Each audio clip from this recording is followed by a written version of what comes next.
To do nothing in the face of evil is evil within itself. And that right there is why I'm making this video.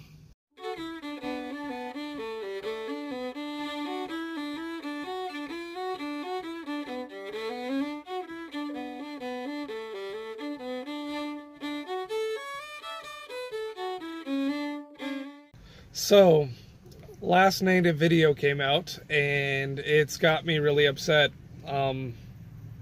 mainly because of how much the dude is basically lying. Like, he doesn't know what he's talking about completely, and he's making Chris and Joe look really bad. Like, Chris and Joe are friends of mine, right? Everyone should know that by now. Chris and Joe are really good friends of mine. Okay, so the first day I got here to Missouri, the very first day, right after that car accident and all that, we go to bed, and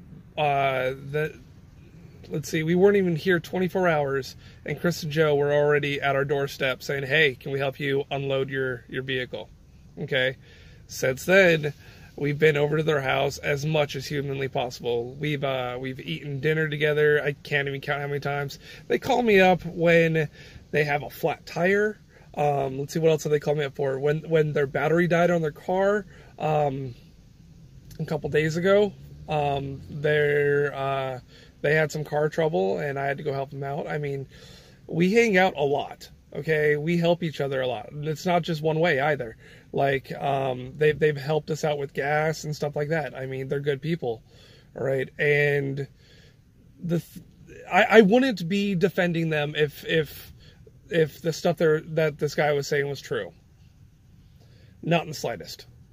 Okay, but it's not, and I feel like I need to at least step up here, and I think I'm probably in the best position to talk on this matter. So let's get into it and let him introduce himself.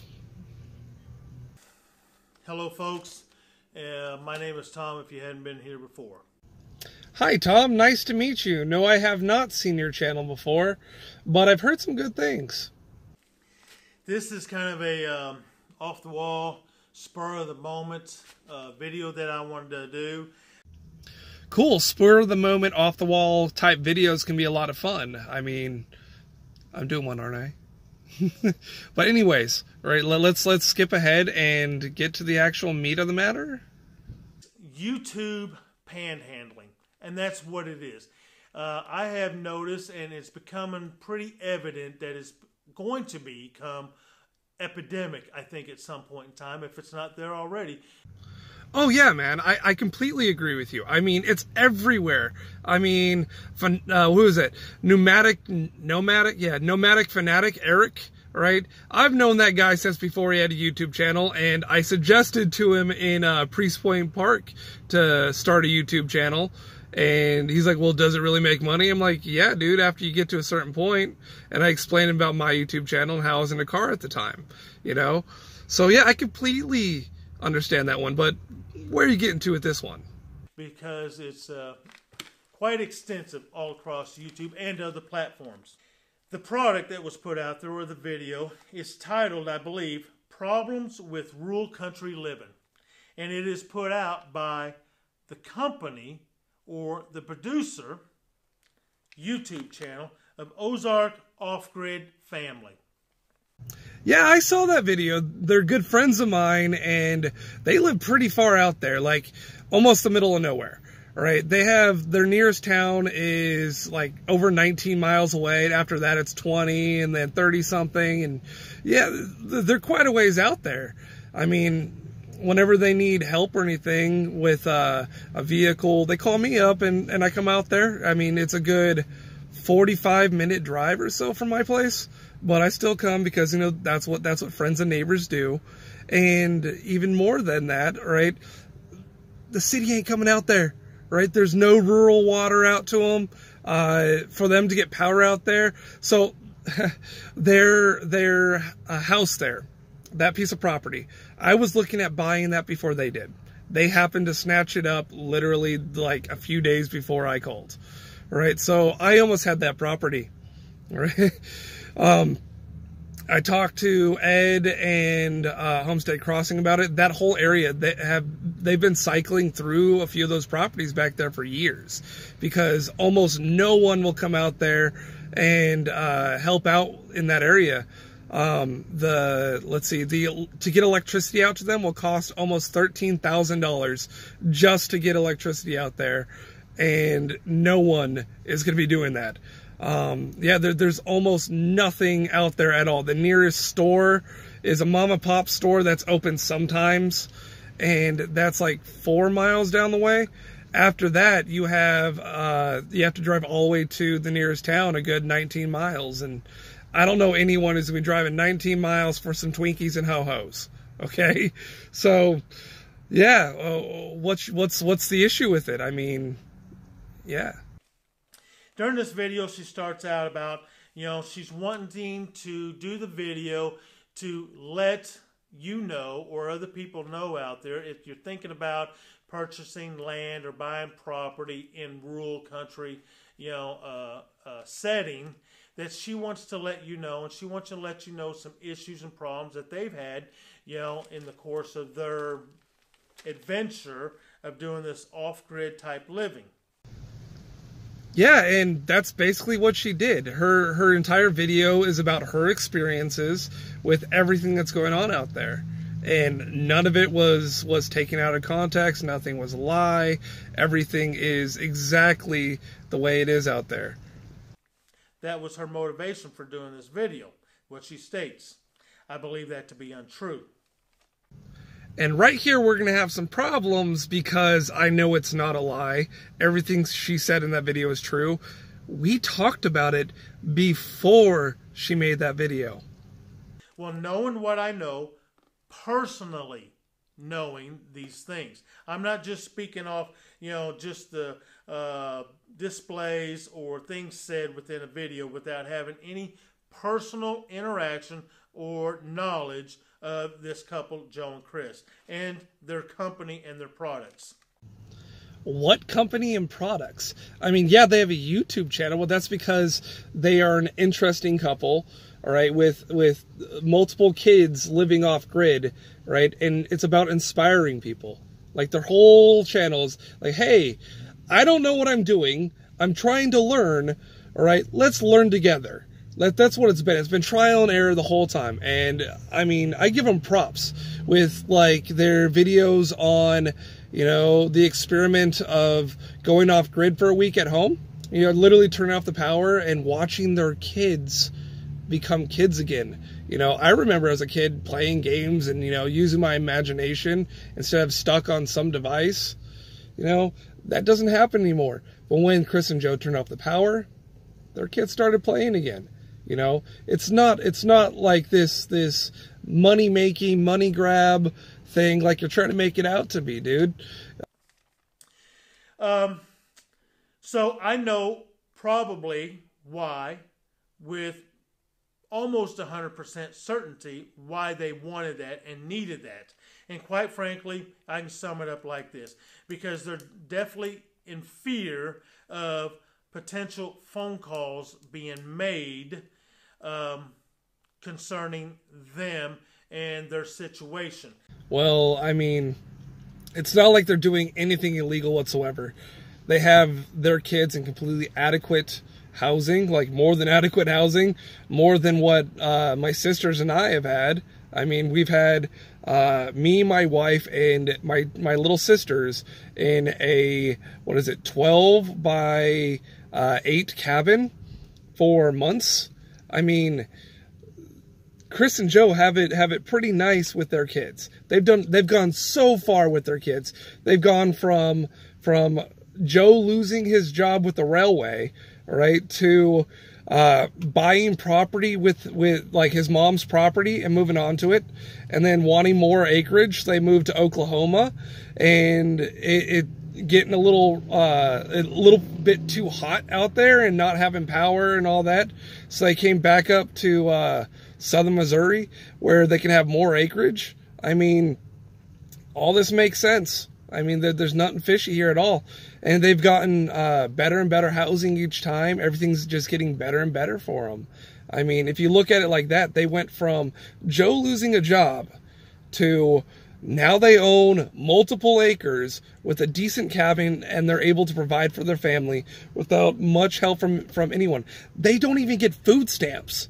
Then she talked about, she went into about the issue about not being able to get people out there. That is a lie. That is clearly untrue. That is not an issue. She discusses that further down in the video as well. But then she starts making reference to the Postal Service, FedEx, and UPS. Yeah, before getting the property we have now, we were going to buy that property. They actually called Homestead Crossing before we did, and unfortunately, they got it first. Well, I guess fortunately for them, because it's a decent place. It needed a lot of work, and they spent the hours. We spent the hours. I went over there and helped them pound pickets and all that kind of stuff, right? And they made it a decent place to live. As for getting a cabin delivered there, I personally called multiple places, and they said there's no possible way. The road isn't wide enough. Like the long driveway that you're talking about, the 3/4 mile driveway, it's a little bit longer than that in real life. I just drove it earlier today, actually. But that being said, they said they cannot do it unless you widen the road by, what they say, it needs to be 15 foot from center. All right, it was the smallest one that I talked to. All right, and that's because there's a couple tight turns in there that have a lot of large trees. So you have to cut down a lot of those trees. And if they're going to bring in a cabin in there, you're paying a lot of money, and you're cutting down the trees first. And most of the property between their place and the road isn't theirs. So, good luck trying to find the different owners that own the different properties along the way, contacting all of them and say, hey, can I take a few feet on your property to widen our driveway? It's not going to happen. Well, their driveway is about a half a mile, 3/4 away long, and it's a shared driveway. All the mailboxes for the people that own the lots or the property there on that private drive, all the mailboxes are there at the end of the road on a highway. It's a state highway, mind you. That's important to know. Yeah, it being a state highway is completely irrelevant. It wouldn't matter if it was a state highway or just a normal road, right? That doesn't matter. The fact is, yes, all of their mailboxes are on that main road right there. And that's not what she's complaining about. She's not complaining about it. She's comparing, like, the whole video is her comparing her experience to the experience of living in a city and how it's different. It's a warning for people who might want to come and buy property out in the middle of nowhere. And it's just some of the ups and downs that she's had to face. I mean, it's a decent video. I don't understand what you're getting at here. It's just basic common sense. That's a lie that you can't get them out there. Then they went on talking about a shed company won't deliver. But yet you got neighbors that got 50, 60-foot trailer houses out there coming down the same road, the same narrow stuff. And quite frankly, if it's too narrow, the trees and branches, based on the situation that they have, they had to go through a company that deal with high financial risk people. So they are leasing to own. And therefore, you have kind of the equivalence of a landlord. You call them up, you complain and say, hey, I can't get this done and this done, if that were the case. Yeah, those long trailer homes that are at the end of the drive right there, they're not there. Go look. They're not there, bro. Go ahead, drive down there again. I went and I was thinking about buying the 40 acres that are just past Chris and Joe's place. And so I drove down there, I looked around, and everywhere you look, there's a few cabins that were built in place. There's a couple shed homes that were built in place, all right, the style that Chris and Joe live in, all right, and there aren't any long RVs or trailers or any of that down there. There's one 20-foot trailer that someone got down there, but that's not what Chris and Joe wanted to get pulled out there. They wanted a 30 to 40-foot long 2-story or lofted cabin delivered out there, right? Because that's what they need for having 5 kids in themselves, right? They would need something like that. and it just wasn't going to happen. I personally have called those movers. I personally have worked with those movers. They use this big old diesel, right, on a 40-foot long, or no, sorry, it's a 30-foot by 10-foot long bed, okay? It is a huge freaking trailer. It's got these cool roller things that move it side to side. It actually extends back. It extends itself. They can't see you, Dad, so you don't need to talk. But I can actually insert a clip of that. Actually, no, I'll save that. All right, I have a video of them working. Okay, it's a massive truck, massive trailer. There's no way they're getting down that road. Based on the history from the Dakotas to northern Missouri, to Oklahoma, to southern Missouri, and all along the way, stiffing people, doing people wrong, bailing out on agreements and contracts, that you probably have ruined your creditability, and that's probably why this shed company won't work with you. Not in the slightest, all right? I know Chris and Joe really well. All right, we hang out frequently. Like, by frequently, I mean, when we first moved out here, we were over there probably about once or twice a week, you know, busting our butt, helping them pound pickets, because they had just gotten there too, and they were planning on getting the sheep from Doug and Stacy, which they paid for. They paid for the sheep from Doug and Stacy. They paid for their pigs. Actually, I was involved in the deal with them getting their pigs. I helped them buy them. All right, all of their chickens except for a handful that they bought. All right, like literally all of their animals they paid for. But that's beside the point. That's just not in their nature, though. I mean, they don't rip people off. I've worked with them a whole bunch. Like, we've traded some stuff. They've given me stuff. They gave me a camera, okay? They told me not to tell anyone. They're good people, okay? They gave me their old camera. They gave me a tripod and stuff when my phone broke. All right, that's how you guys were able to get a whole bunch of video from us. But, yeah, no. They're good people. They had to move because of things they wanted and things they didn't have. Like, I've already went over that in this video. I'm gonna stop right there and discuss a little bit about why I'm saying this. Is because, number one, you have Ozark in your company title or your channel name, and it's clear and evident to people out there that you're in the Ozarks. And this little video that you've done very seductively and deceitfully is very suggestive, in my opinion, as a viewer, as a consumer of your product, your video. Okay, so you keep on referencing your commercialism, the company and consumers and all this stuff. Bro, this shows more about your personal motivation than about them.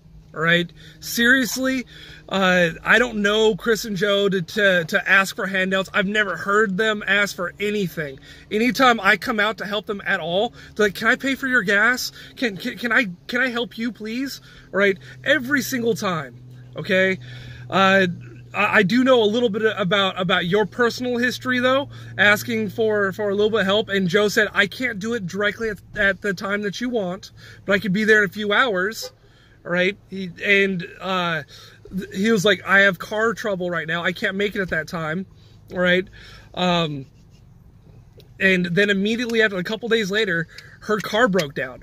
All right, so it's not that they stiffed you; they were having problems themselves. All right, and you know who they called when their car broke down? Me. All right, I live over 45 minutes from them. All right, and I drove over and I picked them up and I brought them home. Not because I'm a good person, because I'm their friend. All right, and they considered you a friend too, and for you to do this is freaking ridiculous. You know the crap that you're spewing is exactly that, just crap. It has nothing to do with the fact that they put Ozark in their name. It's making your Ozarkians look bad. No, dude, it has everything to do with you're trying to drum up drama, all right, to perpetuate this, like, oh, click on it because of drama, click on it because of drama, I need to make some money, all right? That's ridiculous, dude. Seriously, it shows more about your motivation than about their character. Chris and Joe are good people, all right? And this is just ridiculous, bro. Like, if you were making a point about other people coming out and doing this, I understand, right? Like I said before, Nomadic Fanatic is notorious for this, okay? But Chris and Joe aren't them. They've never asked anyone for a handout, period. Go through their videos, right? And if you don't see them on there, they deleted a whole bunch of them. There's a thing, it's called the Wayback Machine, okay? Go to the Wayback Machine and check out their videos. They don't ask for anything. They don't, right? Anything that was sent to them was out of the kindness of people's hearts, all right? And because they wanted to give. Right, the sun oven that they were given was from Doug and Stacy. They're at the thing because Chris had been trying forever to get that get a sun oven from Doug and Stacy because they had a little promotional thing going, and they just kept on losing it and kept on losing it. So Doug said, "Okay, you know what? Here, I'll give you one." Right? Cool.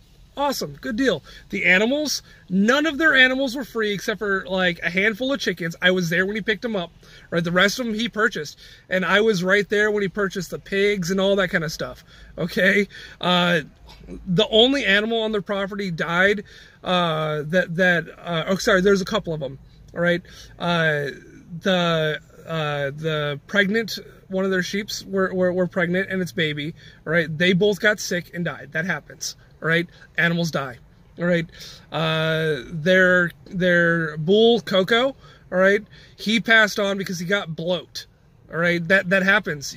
You could ask the farmers around here all day long. All right, that happens. You expect about half your herd to pass on every year. You ask any of the farmers.